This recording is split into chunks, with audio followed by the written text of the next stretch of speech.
Magbantay ka nato, maingon sa usa, nga magbalangay, nga nagbantay sa iyang panahon.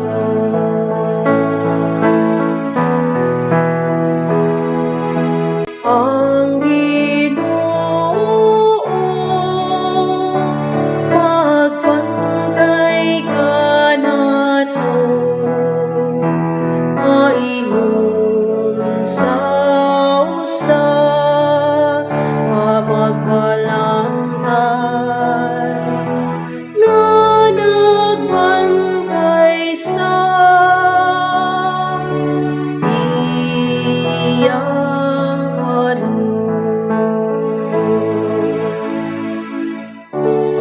Amati ang pulong sa Ginoo, o mga nasod,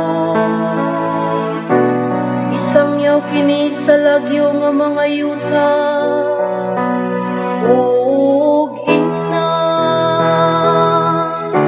siya nga nagpatibulag sa Israel, nagatigom karon kanila,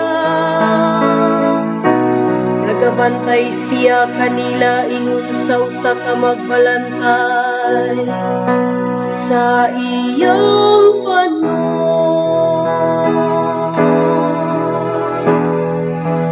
Ang Ginoo, magbantay ka nato, maingon sa usa, nga magbalangay, nga nagbantay sa iyang panahon.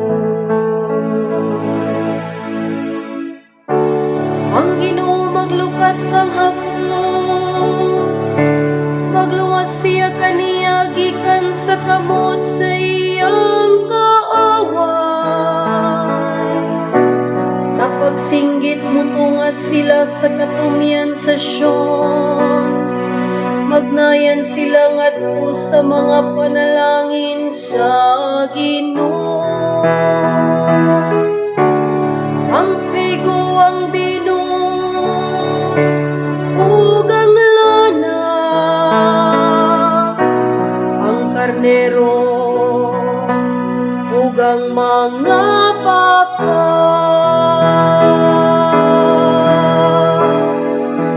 ang Ginoo,